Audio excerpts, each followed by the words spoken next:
Well, on some happy morning, some happy day. Hi, Melissa.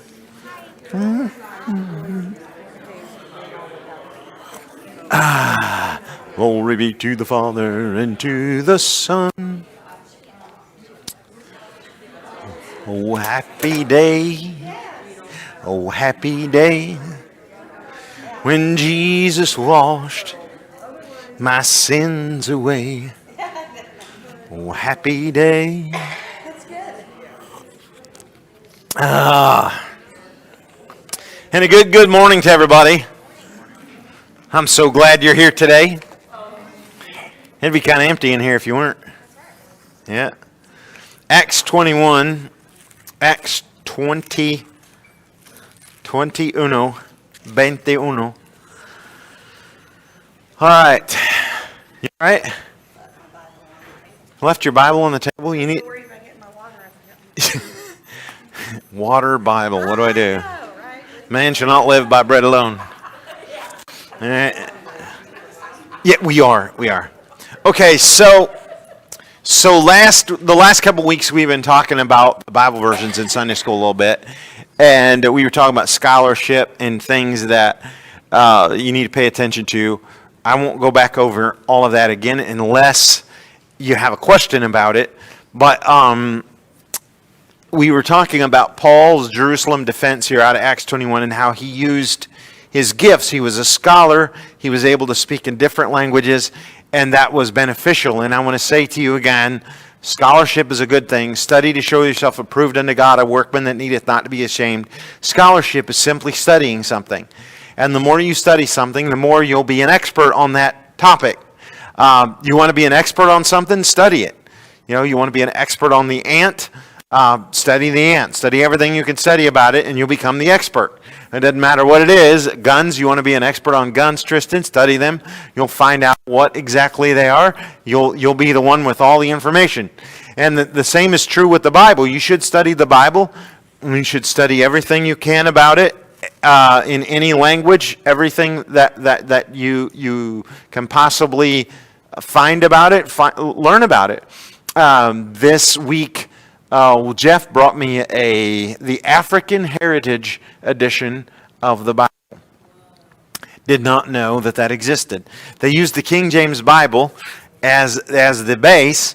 And it's all accurate in their translation, but they have a lot of all of the pictures are black. Moses is black, Jesus is black, the disciples are black, and it has a whole bunch of stuff on the inside about the black heritage. And actually, I would say I agree with 98% of what they say.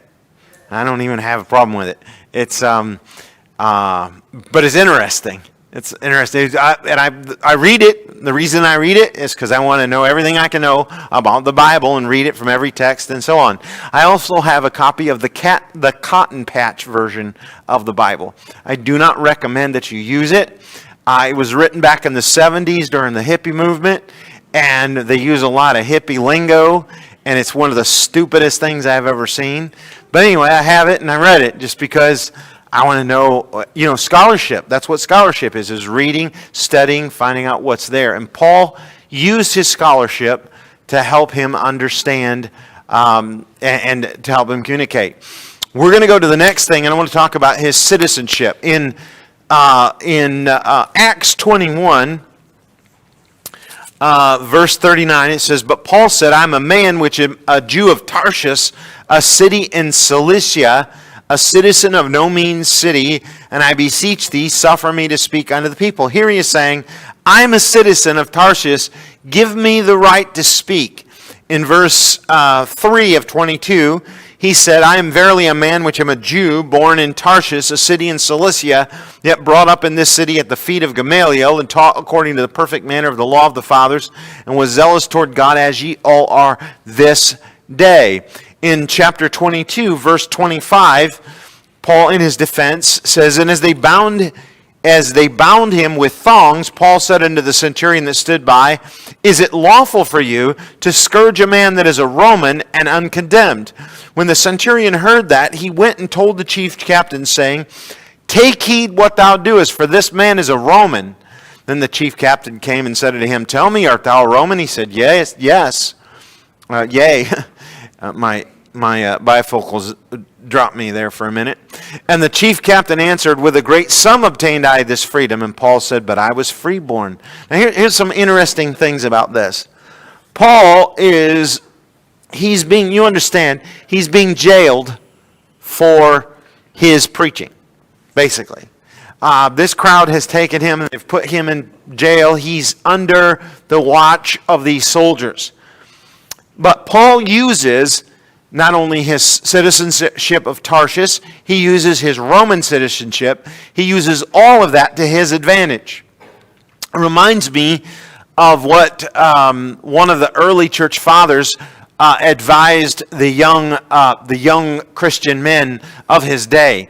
It was a day when the Romans were coming in and they were killing young Christians. They were burning them at the stake. They would actually, during that time, Nero would take Christians, tie them to poles in his garden, soak them in oil, and light them at night, put them on fire, and he would walk through his gardens with the burning Christians as his light.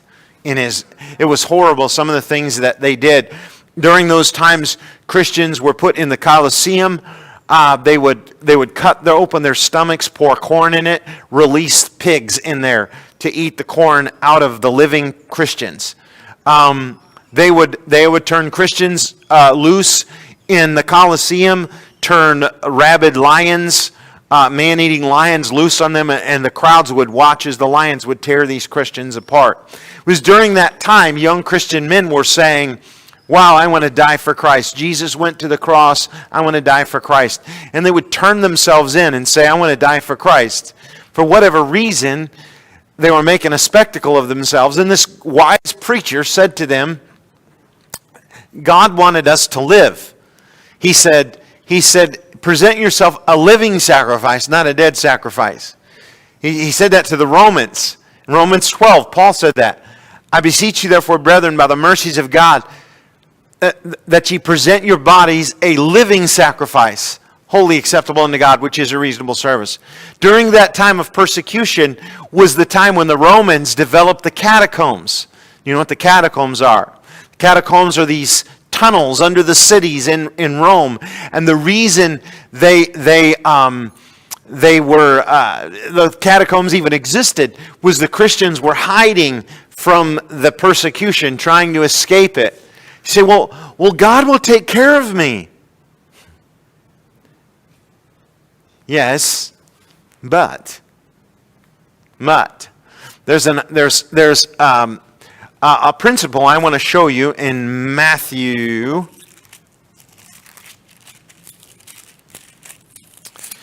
Hang on a second. Is it in Matthew? I believe it's in Matthew. It's either in Matthew or Luke.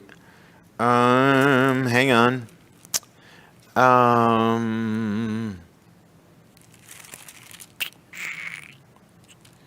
What I'm looking for...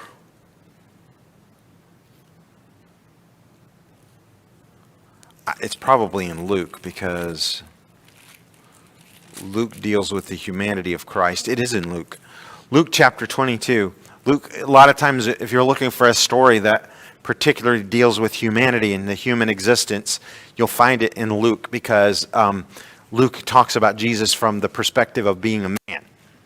And so you find it, and that's what I'm looking at. Luke 22 is what we're looking for.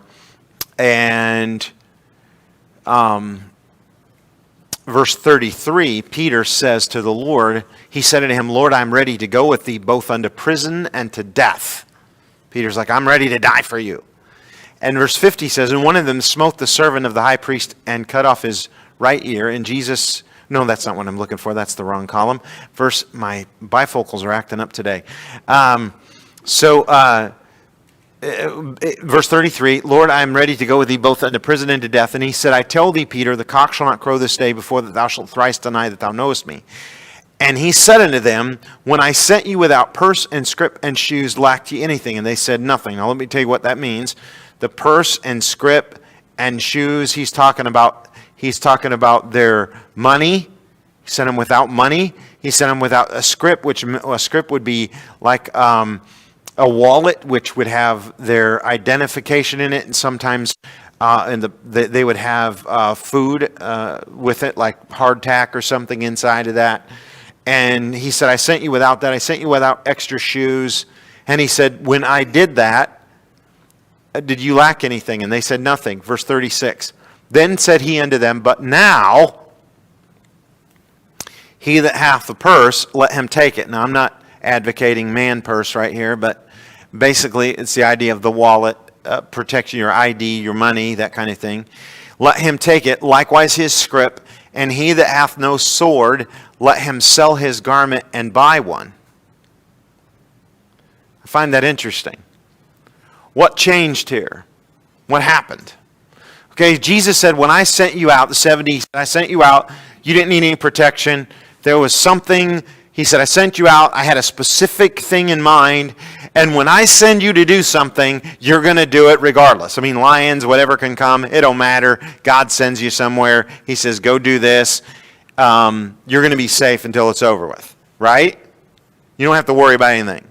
But he said, now, Peter's like, I'll go with thee to death. And he says, no. He said, take your provisions, take your money, and take a sword, because you're going to need to protect yourself. I find that interesting. He's talking, understand, he's talking to preachers about that now. These are disciples, these are the apostles who could raise somebody from the dead.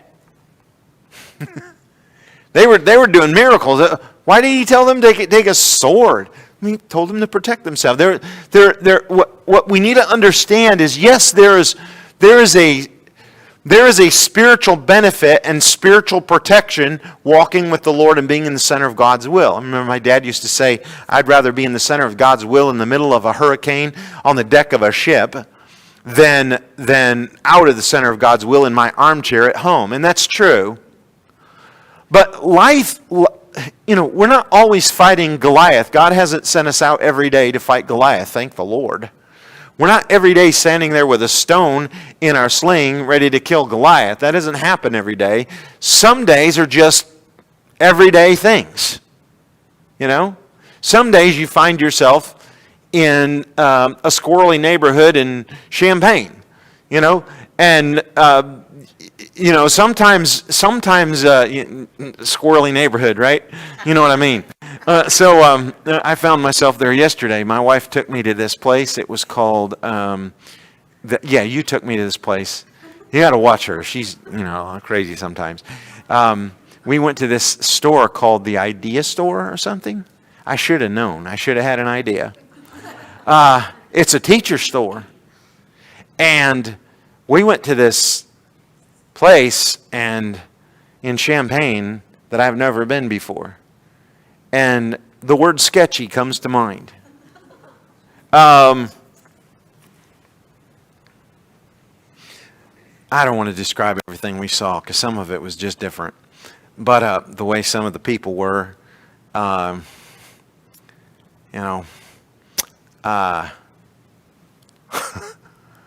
would be uncouth for me to repeat this. So anyway, I'll tell you privately. So you can ask my wife. So we walked into this thing. I think it was a mall at some point or another. But this store is like a resale store. I was going to say on steroids, but it's more like a resale store on marijuana. And you walk in and there's this, you can buy anything. I mean, you can buy toilet paper rolls, empty toilet paper rolls for craft projects. You can buy buttons by the pound. You can buy, if you want to know where this fascinating store is, it's amazing. You can buy any weird thing you can imagine. They've got it in a bucket somewhere and you can buy it for 50 cents a piece or whatever. Teachers like it, this kind of thing, I guess. So, yeah, it was sketchy trying to find the place and trying to go. We followed the GPS and said, you're here. And I'm like, the buildings are kind of falling apart and there's construction everywhere. And we finally found it. It was plastered on the side of this big building. There was a little canvas thing that said the Idea Store. Well, anyway, when you go to a place like that, you're supposed to take your sword, your protection. You know what I mean? Because Because just because it's you doesn't mean you're going to be safe, just because it's you. I have this problem. I grew up in the country, and so I'm not really afraid of the city at all. I'm not afraid of being somewhere by myself in the dark. I grew up milking goats in a dark barn that had ghosts in it in the early mornings. And so, a city doesn't bother me. I remember one time I was in Mexico, and I just wanted to see see how far I could go on the little Spanish that I had. Come to find out, I could go a long ways. Getting back was the problem.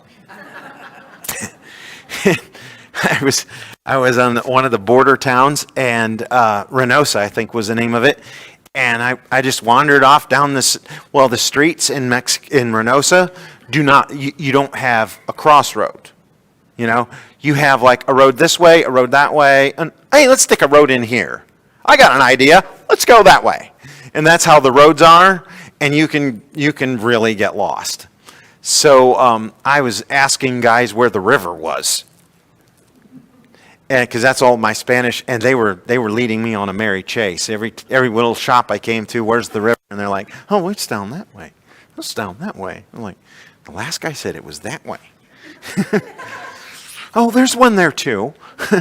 Great. But there's a fine line between faith and foolishness, right? I didn't understand I needed protection back then, but that's what he's teaching in this place. And what I'm telling you about all this is Paul understood that. He used common sense. He used the tools that he had at hand. I also want to talk to you about how Paul understood his rights as a citizen. He said to them, I'm a Roman citizen. You can't beat me. You can't do this to me. Why are you doing this to me? Let's Acts again. 22. He said, verse 25, is it lawful for you to scourge a man that is a Roman and uncondemned? He said, I haven't had a trial. You can't scourge me without a trial. Right? Hey, do we have some American citizenships and some American rights? Do we have some American rights? We do. And should we use them? I think we should. And if persecution comes, what should we do? Use everything at our disposal. That's why every Christian in this room should have a copy of the U.S. Constitution and know what your rights are.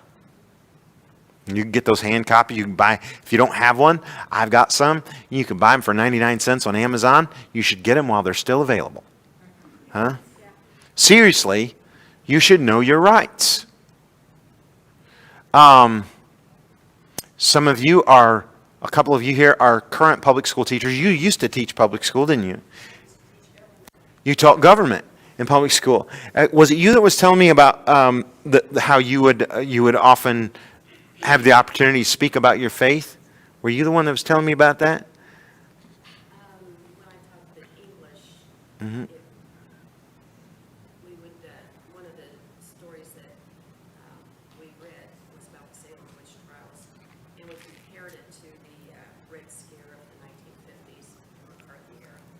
And always some student, every year, some student would come up and say, you can't talk about God in school, because the Salem, it was all the Puritan Right.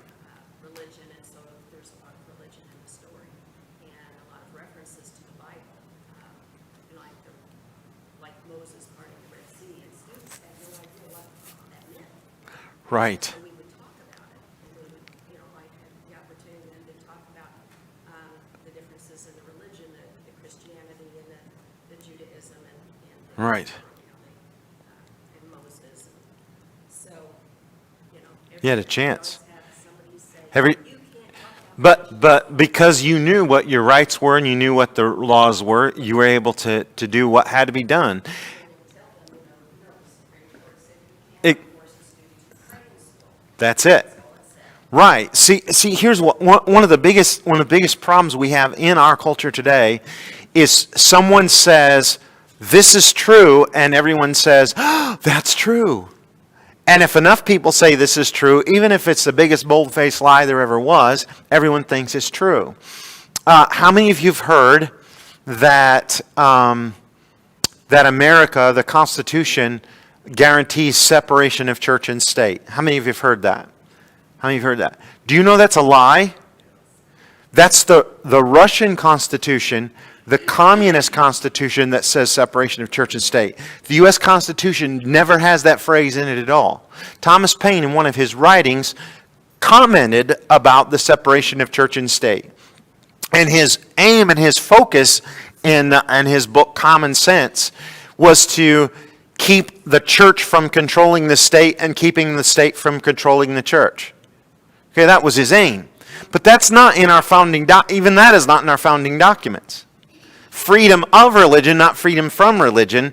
Freedom to practice religion, whatever religion you're of, freedom to practice that is what our Constitution guarantees. If, and that's what's interesting, the Supreme Court, that whole thing about prayer and everything, immediately everyone says, well, prayer is not supposed to be in the public school. Do you know that that's not even true?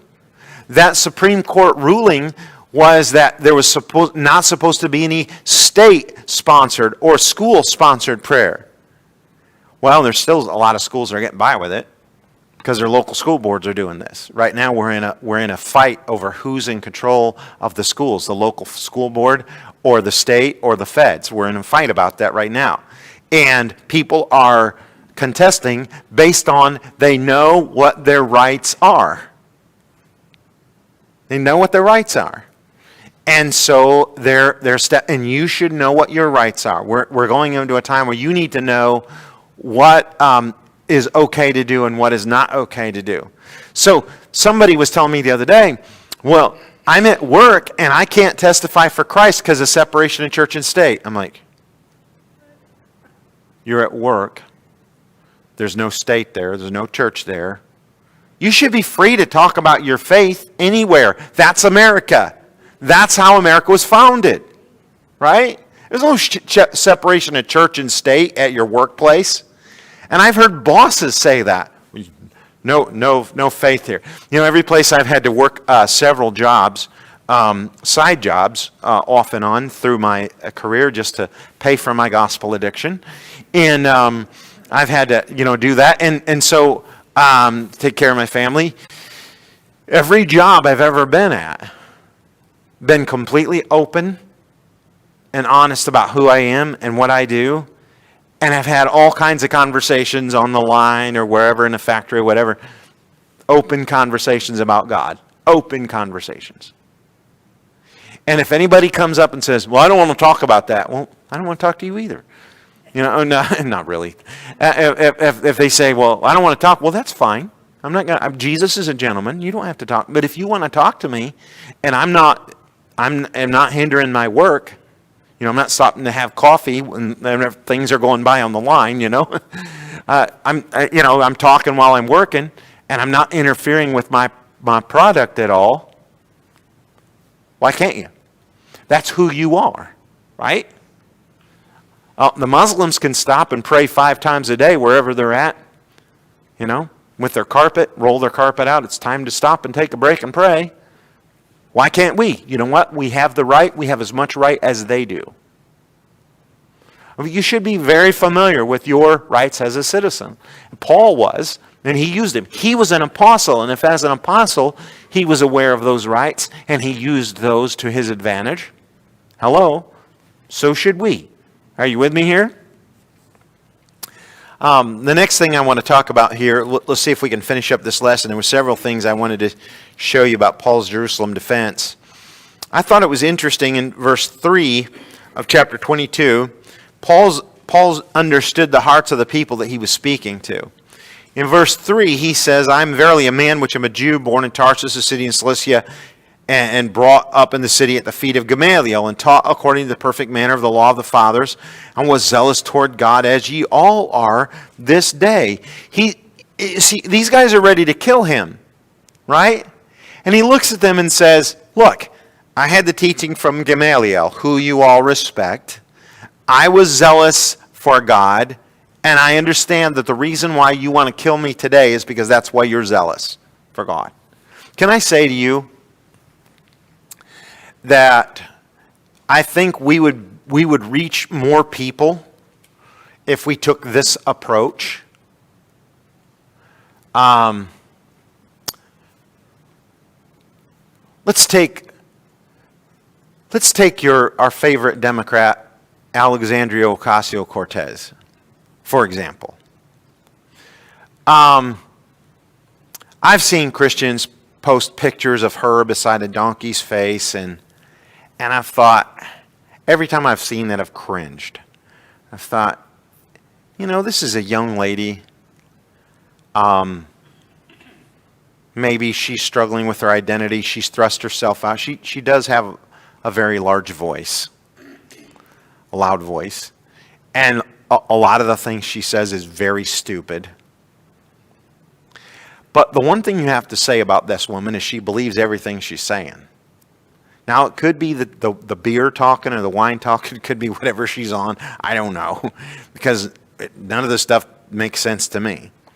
But I think rather than us coming back at her and posting pictures of her in a donkey and calling her stupid and stuff like that, I wonder if we would sit and listen to what she's saying and try to understand where she's coming from, that she really loves where she's coming from and she really wants to represent them. She has a complete different worldview than we do. I wonder if listening to her would be more effective than a donkey picture. You don't think so, Dale?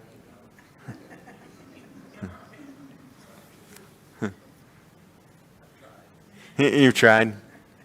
Yeah, I'm not going to say you're going to reach your heart. Not today or tomorrow. But I'm going to tell you, across the board, Christians, I've heard Christians talk about Muslims and saying nasty things about them and goats. And I'm going to say to you that that kind of mentality does not reach anybody's heart. And I find it interesting that these people are getting ready to kill Paul. And he's saying, I used to be zealous for God like you're zealous for God. Now, wait a second. I thought the Apostle Paul was God's man. If they're zealous for God, why haven't they figured that out? Well, he listened to them and he heard what they were saying and understood what they were saying, and because of that, he was able to communicate. Now, did they respond to that? Just what you said. No, they did not. They did not respond to it. At this point, not all of them did anyway. In verse 22, it says, and they gave him audience unto this word, and then lifted up their voices and said, away with such a fellow from the earth, for it is not fit that he should live. Okay? So, you may not be able to reach people like AOC. I mean, they still may want to have your head, because what you're saying to them bothers their conscience. But later, your attitude and your presentation has an effect. For example,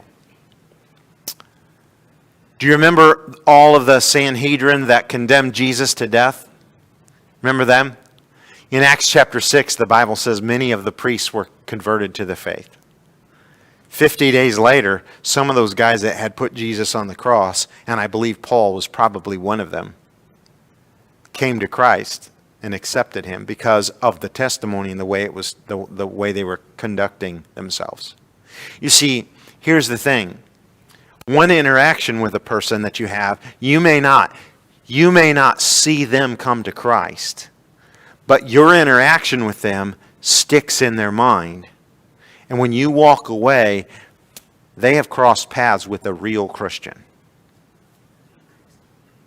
And after time, that works in their head. And who knows? Tell you a little story. I was, let's see, I would have been 19, 20 years old. And I decided that the town of Syracuse, where I'd grown up with, that I was going to witness, I was going to knock on every door in that town and witness for Christ. So I come to this one house, and I knocked on the door, and I hear this voice on the other side, go peddle your paper somewhere else. And I won't tell you all the story, but the guy was nasty and mean. And I was like, I'm 19 years old. I'm not threatening. What? I'm here to tell you about Jesus, and I got something, I want to invite you to church, and you have no cause to yell and cuss at me. I don't know what your problem is. That's kind of what I felt. I was like, what are you doing? And I was kind of shocked, and he's yelling at me through the door, and he opens the door about this crack and sticks out. There's a little guy about this big, and I'm like, I said, what? Have I offended you somehow? No, he said, you go peddle your papers. I don't want anything to do with God, and blah, blah, blah, blah, blah. Well, for some reason or other, I engaged him in conversation somehow or other, and I was still there a half hour later, standing on the porch that he was going to throw me off of. And I said, look, if you're busy right now, can I come back another time and talk to you? And he agreed. The next week I came back there, and I spent that day, I spent 2 or 3 hours with the guy. He was over 8, I think he was 89 years old. He was an Indian, and American Indian, had been in World War II, and come to find out, he had been the furnace man for Billy Sunday. He had taken care of Billy Sunday's furnace back in the day, for those of you that know who Billy Sunday is. Knew Billy Sunday's wife, and knew Billy Sunday's kids, and knew all of them. And where I grew up was about half hour from where Billy Sunday's home was. So we talked a little bit. I mean, that day he offered me an Oreo cookie that was covered in mold. I'll never forget that. He had a pan of Oreo cookies sitting on top of the fridge, and he only had one tooth. So he would put a moist napkin over the top of them so they would soften. So he pulled it down to offer, and there was mold on it, and he just brushed the mold off. Well, here, you'd like a cookie. I'm like, no, I'm good. I just ate. Thank you very much. But I went back the next week, and it turned out for several weeks I went to visit this guy, because it turns out he was very, very lonely. I used to play the trumpet a lot, and so I mentioned it to him one day that I was playing the trumpet for church, and he said, boy, I like to hear a trumpet. So I brought my trumpet by to his house one day, and I started playing taps and just stuff that he was familiar with, and he stopped me. I haven't heard that tone in a long time, he says. What's going on? Well, come to find out, in World War II, he and a buddy were in their barracks, and they were wrestling over a gun that was loaded, and the gun went off and killed his buddy. He came back from the States. Come back from the war. He came back to the States, and they were just horsing around, and the gun went off. And he went to the funeral, and that buddy of his parents were Christians. And this fellow's name was Earl. Earl Hazen was his name.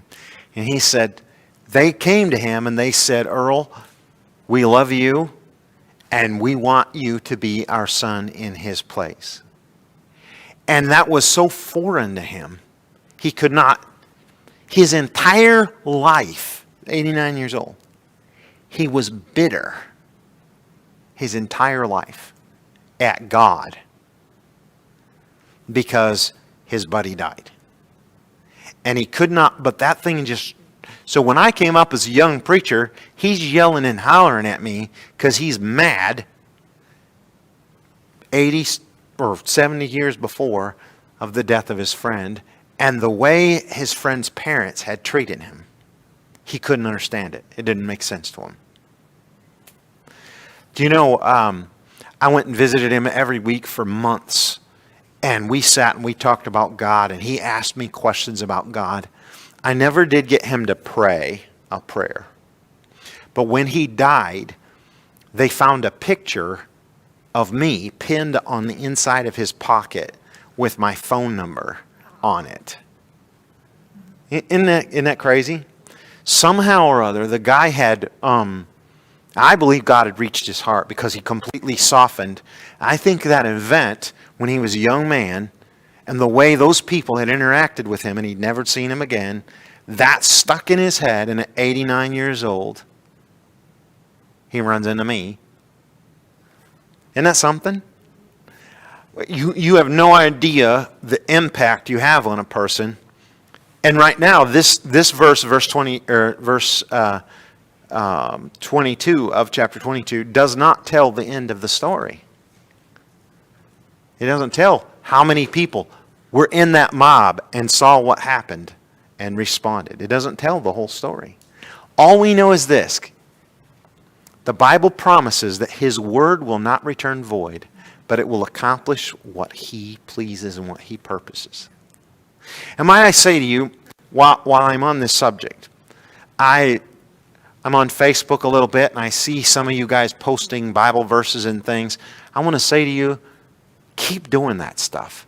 You have no idea the encouragement that Bible verse is to you. You have no idea who that impacts or who accidentally sees it, and it makes a difference. Keep doing that, okay? All right. Chapter 23. I find this interesting. In verse 1, Paul earnestly, beholding the council, said, Men and brethren, I have lived in all good conscience before God until this day. And the high priest, Ananias, commanded them that stood by him to smite him on the mouth. Then said Paul unto him, God shall smite thee, thou whited wall. For sittest thou to judge me after the law, and commandest me to be smitten contrary to the law? And they that stood by said, Revilest thou God's high priest? Then said Paul, I wist not, brethren, that he was the high priest, for it is written, Thou shalt not speak evil of the ruler of thy people. Paul apologized. It's an apology. I'm like, one of my favorite verses in the Bible is the Lord smite thee, thou whited wall. I love that verse. But Paul's like, oh, whoops.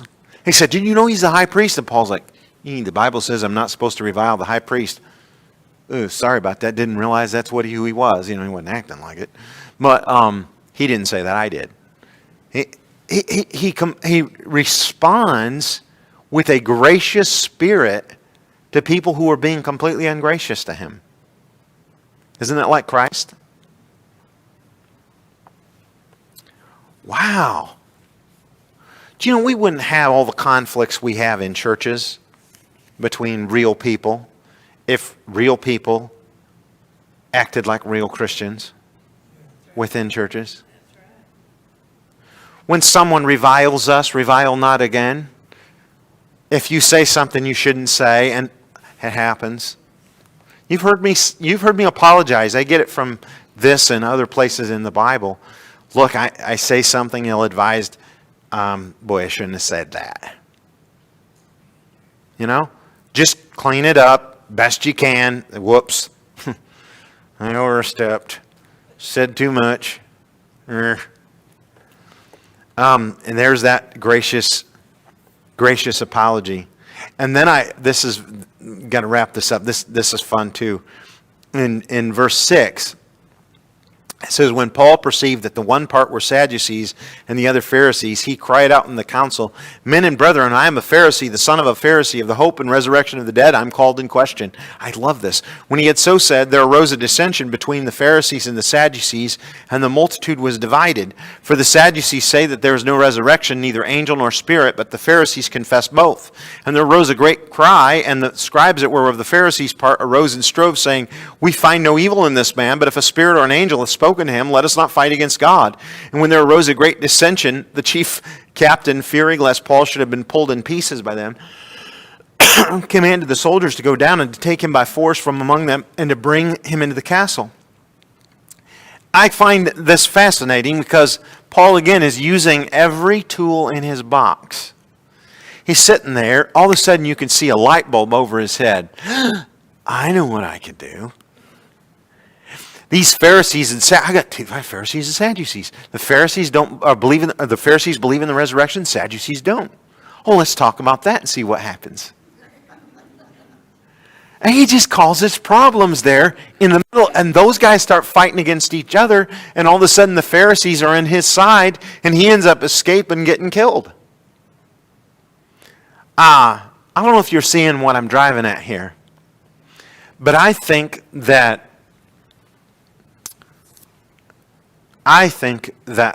it isn't over till it's over. If you're caught in the middle of, let's say your boss pulls you in and says you can't testify for Christ. You should know your rights. Know them before you use them. And if you said something you shouldn't have said, apologize and be gracious about it. Have a good attitude. Don't get nasty and say, you're going to hell! Don't do that. Okay?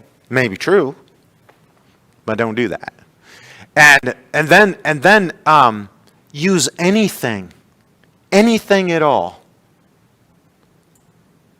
in your bag of tricks. Anything. Listen to them. If they're Catholic, if they're Buddhist, if they're Muslim, if they're Jehovah's Witness, listen to them. Find a point that you can speak to them what they understand, in a way they understand. Are you getting me? Are they a Baptist? God help you. All right. All right. That's it for now.